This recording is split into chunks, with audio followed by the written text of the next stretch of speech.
चाय P P कर काम करने वाले योगेश वर्मा जी, और ये आप देख लेना, ये एक श्रेष्ठ विधायक पूरे प्रदेश में साबित होने वाले विधायक हैं। और यहाँ का ये विधायक श्रेष्ठ इसलिए बनेंगे क्योंकि जो यहाँ का जिला अध्यक्ष के रूप में आपने सुनील सिंह को दिया है, मैंने इतनी अच्छी तालमेल किसी अध्यक्ष और विधायक में नहीं देखी ऐसे यहाँ के यशस्वी विधायक श्री सुनील सिंह जी।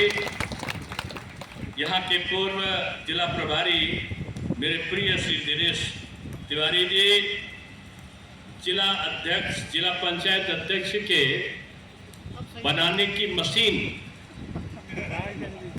जिनके इशारे पर कभी पत्नी बनती है, कभी प्रतिनिधि बनता है, और बेचारे इनके भाग्य में बजा है कि ये जिंदगी भर प्रतिनिधि ही रहेंगे, कभी पत्नी के प्रतिनिधि, कभी अपने किसी सहयोगी के प्रतिनिधि।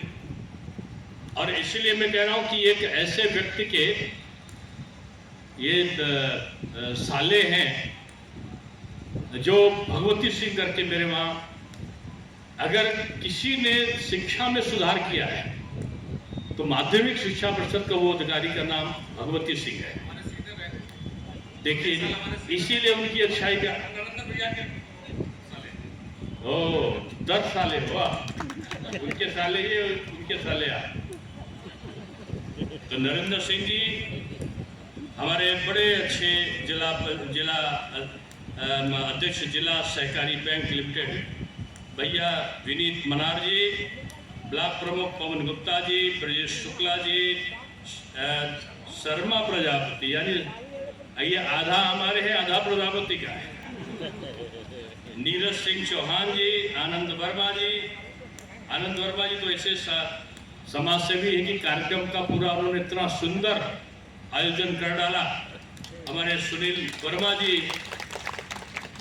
और संदीप मौर्य बेचारा संचालन कर करके जिस मेहनत से काम कर रहे हैं, ऐसे अध्यक्ष मंडल के अध्यक्ष। और हमारे समय युवा मोर्चा में मैं कुछ रत्नों को रखता था अपने साथ, तो एक रत्न हमारा लखीमपुर से भी थे, ऐसे हमारे वरिष्ठ नेता श्री मनीष साहनी जी। और ये क्षेत्र से एक विधायक अपनी कर्मठता के कारण जीत कर आए थे, जिनका नाम था राजा ब्रजराज सिंह झंडी सिंह, राजा झंडी। उनके सहयोग सपूत अभी कुंवर राजेश्वर सिंह कहें कि राजा राजेश्वर सिंह कहें या प्रजा सेवक राजेश्वर सिंह, मिथिलेश सिंह जी, अशोक अवस्थी जी, अजय वर्मा जी, और मेरे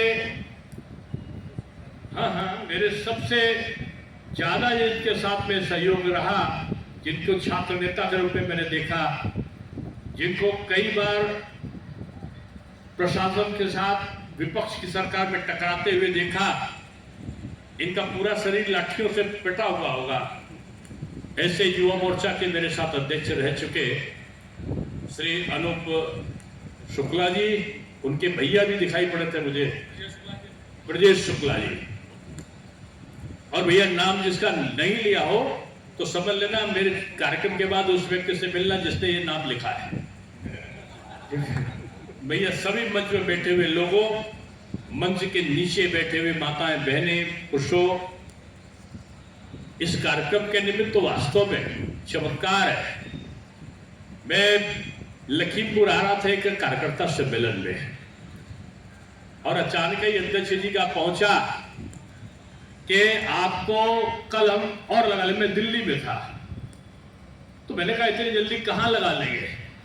उन्होंने कहा जिसके क्षेत्र में हो रहा है वो चाहे तो 2 घंटे में हजारों आदमी खड़ा कर सकता है। हमने कहा ऐसा कौन आदमी है? तो उन्होंने कहा कि हमारे जो विधायक हैं वर्मा जी, वो इस काम को योगेश जी बड़े अच्छी तरह कर सकते हैं। तो मैंने कहा योगेश जहां है तो वहां तो सोचने की जरूरत ही नहीं। लोगों ने कहा वहां पानी बरस रहा है, हम कहा उनको जूल सरमार हो गई, तो भी पानी बरसाने वाले से भी वो सवाल जवाब कर लेंगे कि क्यों बरसाया मेरा कार्यक्रम है। ऐसे हमारे कार्यकर्ता बंधुओं, हम लोग विकसित भारत के संकल्प को लेकर यहां पर आए। लखीमपुर आता था तो मुझे लखीमपुर का अपने युवा मोर्चे के कार्यकाल का ध्यान आ रहा। बहन जी बैठ जाओ भाई, हाँ बैठ जाओ। हमको वो ध्यान आ रहा है कि मैं लखीमपुर आया था, अनूप शुक्ला अध्यक्ष हुआ करते थे। शाम को गुजर रहा था, रात अंधेरी होने वाली थी, सूरज डूब रहा था। गाड़ी का काफिला जैसे निकला तो लाइन से हमारी बहनें हाथ में लोटा लिए हुए दिखाई पड़ी। सही बात, मुझे इतना एहसास नहीं था कि ये क्या होगा। मैंने अपने साथ के व्यक्ति से पूछा कि कोई त्योहार है? उनका त्योहार नहीं है। शाम के समय हमारी बहनों को अपना सम्मान बचाने के लिए रात के अंधेरे का इंतजार करना पड़ता है कि जैसे वो अपने दिन प्रतिदिन की लघु शंका का समाधान कर सके। भारतवर्ष इतने देश से आजाद हो गया, किसी ने इतनी छोटी समस्या को क्यों नहीं सोचा कि हमारी माताएं, हमारी बहनें, हमारी बेटियां लघु शंका के लिए शाम के सूरज देवता को डूबने का, अंधेरा होने का इंतजार करेंगी। वो जंगल से जाके लकड़ी बटोर कर लाएंगी, तब घर में चूल्हा बनेगा। किसान, मैंने तो लखीमपुर में वो भी दृश्य देखा कि यहां के लोग लखनऊ जाते थे और केवल कुछ वस्त्र पहन के पुरुष जाते थे और वो अपने पर कोड़ा भी लगाते थे और ऊपर से महिलाएं बाल्टी में पानी लेकर उनके ऊपर छोड़ती थी। वो नारा लगाते थे, काले मेघा पानी दे गुरधानी दे। ये मैं आज से 25 साल पहले की, 20 साल पहले की कथा बता रहा हूं। उसका मतलब होता था कि महिलाएं पानी छोड़ेंगी, पुरुष नंग धड़ंग अपना थोड़ा कम वस्त्र पहनकर, पैजामा पहनकर ऐसे करके आएगा और उसके ऊपर पानी छतों से छोड़ेंगे तो इंद्र देवता प्रसन्न हो जाएंगे। जो हम कहेंगे काले मेघा पानी दे गुड़धानी दे। और पानी बरस गया तो गांव में किसान की फसल उगती थी, नहीं बरसा तो किसान कर्ज के दायरे में फंस जाता था। लेकिन क्या हुआ, इन सरकारों के 10 साल का, जो मोदी जी का 11 साल का कार्यकाल गया, उत्तर प्रदेश सरकार का जो 7 साल बीता, चमत्कार क्या हुआ कि जो बहन लोटा लेके खड़ी होती तो उसके घर घर शौचालय बनाने का, इज्जत घर बनाने का काम सरकार ने शुरू किया है। जो कच्ची झोपड़ी में रहते थे लोग, भैया पर्ची बांटना बंद करो। जो लोग कच्चे घरों में रहते थे वहां पर प्रधानमंत्री आवास बन गए।